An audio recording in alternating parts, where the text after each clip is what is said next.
दोस्तों, जैसा कि आपको सूचना मिली होगी कि गवर्नमेंट ने जो date group D examination railway के लिए घोषित किया था, उसे डेट को स्थगित कर दिया गया है।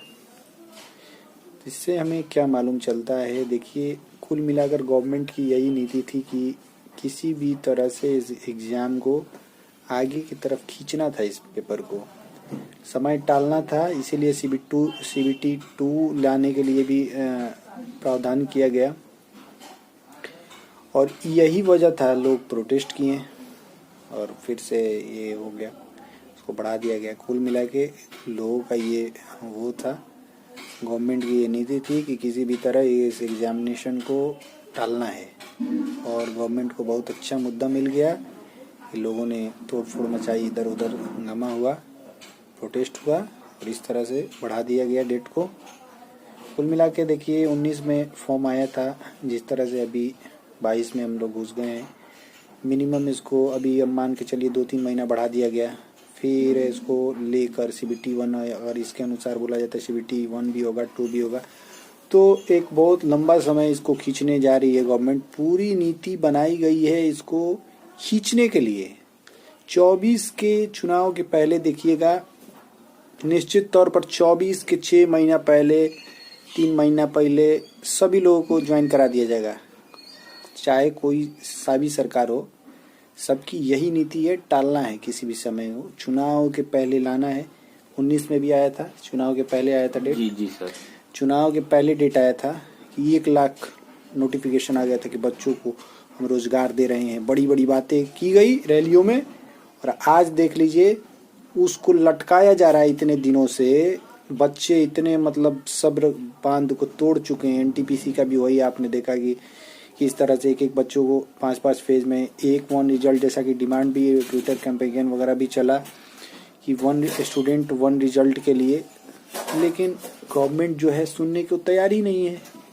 तो फिर बच्चे क्या है, जो सब्र का बांध जब टूटता है तो वही होता है जो कल हुआ। सभी हर जगह पे तोड़ फोड़ मचाया लोगों ने।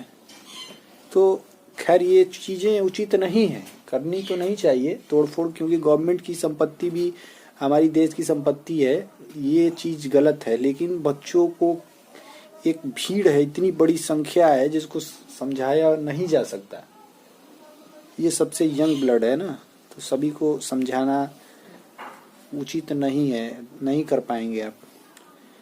उचित है लेकिन मतलब उतना संभव नहीं है। अब जब गुस्सा आ जाएगा, मॉब जब भीड़ जब गुस्सा जाएगी तो किसी के बस की बात नहीं है।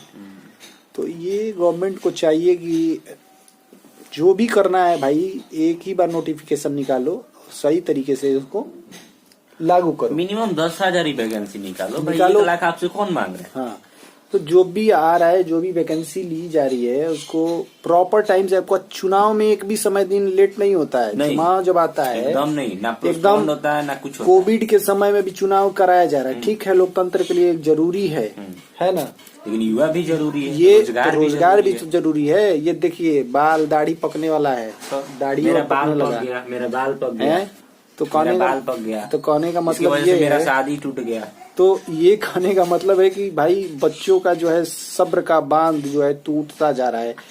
जो स्टेट गवर्नमेंट है, सभी को मालूम है कि धांधली का क्या स्तर है। बिहार में खासकर, बिहार में, यूपी में, हर जगह मैक्सिमम जगहों पर यही हाल है। तो धांधली है। तो गवर्नमेंट, और ये एक माइंडसेट भी है हमारे बिहार में कि भाई गवर्नमेंट जॉब नहीं तो कुछ भी नहीं। बिहार में आज के डेट में कोई भी वैकेंसी आता है तो उस पे मेरिट के बजाय पैसा लेके नौकरी दिया जाता है। हाँ, ये सच्चाई है। जी एकदम बिल्कुल सच्चाई है सर। तो कहना चाहूंगा मैं कि देखिए, जो भी है, हम लोगों की थोड़ी सी उम्मीद बची थी कि चलिए भैया सेंट्रल गवर्नमेंट है तो इसमें कम से कम धांधली कम होगा।